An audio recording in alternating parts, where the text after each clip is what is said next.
आपने कौन सी class fourth के, और कुछ बच्चों ने मिलकर के टीचर्स डे पर जो गिफ्ट देने में असमर्थ रहे, उस टाइम नहीं दे पाए थे, आज वो अपनी गिफ्ट पूरी दे रहे हैं सभी लोगों के सामने, पूरे ऑल स्टाफ के लिए। तो आप लोग उनके लिए ध्यान देंगे। सब लोग ऐसे बच्चों से सीखने को मिलता है कि वो अपने गुरु का सम्मान किस तरीका से करना जानते हैं। इस बात पर हम बोलना चाह रहे हैं, गुरु का सम्मान, माता पिता का सम्मान, इस बात को विशेष तरीका से ध्यान देंगे। शॉर्ट में बोलूंगा। राम भगवान के माता पिता आप लोग जो जानते हैं, दशरथ जी थे, उनकी 3 रानियां थी। ऐसे ही रावण के पिता माता थे, और दोनों के नाम एक राशि पर थे, राफोर रावण राफोर राम। इस बात पर विशेष तरीका से ध्यान देंगे आप लोग। उस समय की बात थी जब जो रावण के पिता थे वो ऋषि मुनि थे, उच्च कोटि के अच्छे विद्वान थे।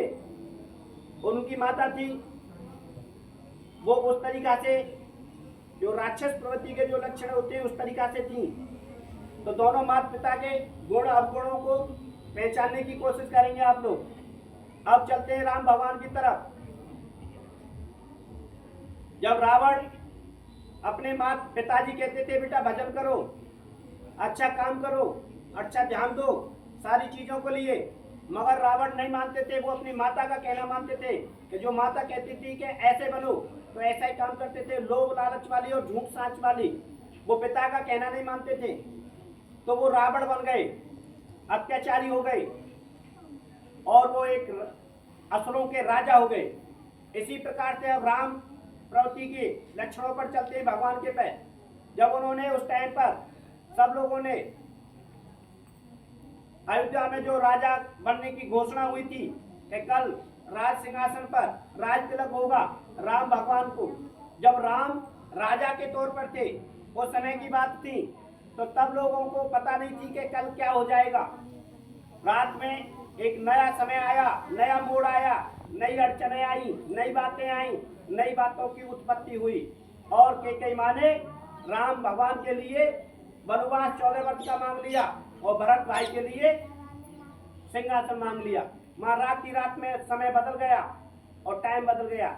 जबकि वो उनकी माँ बड़ी थी और धर्म की माँ मानते थे वो, मगर वो कहावत में हम तुम लोगों के समय के अनुसार उनको सौतेली माँ मानते थे।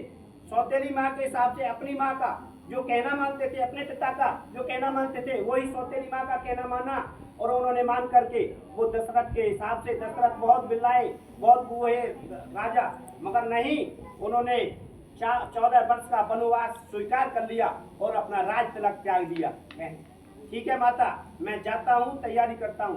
पूरे गहने, पूरे कपड़े जो राज घराने के होते थे उनको त्याग करके वो चल दिए वनवास के लिए। उनके साथ में उनकी सीता अर्धांगिनी माता तैयार हो गई, जबकि राम के लिए वनवास लगा था। साथ में फिर भाई आ गए, उनके लिए वनवास नहीं था, लक्ष्मण भाई भी तैयार हो गए कि हम चलते हैं। उस समय पर देखने के बाद में उस तरीका से, उस बात को विशेष तरीका से देख करके उन्होंने तैयारी करी और वो वनवास के लिए चले गए। उस वनवास का समय जो था, उन्होंने इस बात पर तुम सब लोग ये समझ रहे कि कष्ट पीड़ा सही नहीं, वो अपने समय को पहचानते हुए उस कष्ट पीड़ाओं के बाद में वो एक राजा के लड़के थे। एक दिन वो भगवान बन के आए, कष्ट पीड़ा पाए, अपने गुरु का कहना, अपने माता पिता का कहना जो बच्चा नहीं मानता है वो रावण बनता है, वो जो अपने माता पिता और अपने गुरु का कहना जो मानता है वो राम बनता है और राम की तरह ही नाम करता है और दुनिया में उनका डंका बोलता है। इसी तरीका से उनके नियमों पर और नियमावली पर चलिए, आप लोग जीवन में सक्सेसफुल बनेंगे। तो इस बात के लिए मैं आप लोगों से कहना चाह रहा हूँ कि जो बच्चे अपने माँ बापों के शब्दों पर जो कोई मनन नहीं करता है, उनका कहना नहीं मानता है, गुरु की आलोचना करता है, गुरु के बारे में उल्टा सीधा बोलता है, ऐसे ही माँ बाप के बारे में बोलता है, वो जीवन में कभी सक्सेस नहीं हो पाएगा। कहीं भी पढ़ ले, इस धरती के छोर पर किसी भी गुरुकुल में, किसी भी स्कूल में, किसी भी इंस्टीट्यूट में, किसी भी जगह पर जा करके पढ़ के एक से एक बड़ी बिल्डिंगों वाले 4-4, 5-5, 10-10 मंजिल वाले स्कूल में पढ़ के देख लो, वो जीवन में सक्सेस हो जाए। तो इस बात की शर्त है। तो राम भगवान तो एक पेड़ के नीचे पड़े थे, एक झोपड़ी में पड़े थे, एक गुरुकुल में पड़े थे, कृष्ण भगवान भी पड़े थे। उनसे भी पूछो, वो मंजिलें नहीं थी, वो इमारतें नहीं थी, वो गुरुकुल थे।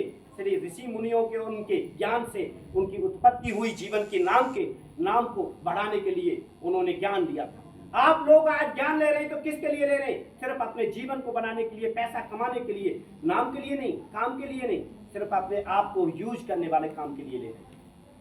मगर जीवन में सक्सेसफुल होना चाहते हैं तो माता पिता और गुरु के आशीर्वाद के बिना कोई भी सक्सेसफुल नहीं हुआ है। इस बात को ध्यान दे लेना। आलोचना करो हमारी, कोई दिक्कत नहीं है, टीचरों की करो, मैडमों की करो, सबकी करो, हमें कोई दिक्कत नहीं है इस बात से। हम लोगों को आपको जो दायित्व है हम उसे अपना फर्ज निभाएंगे। आपसे कोई पारिवारिक लड़ाई नहीं है। आपको समझाना काम हमारा फर्ज है, कर्म है हमारा। पीटने से मारने से हम लोग मोटे नहीं हो जाते, मगर हम अपनी छड़ी को उसको तुमको डराएंगे नहीं, धमकाएंगे नहीं तो ज्ञान देंगे। थैंक यू बेटा।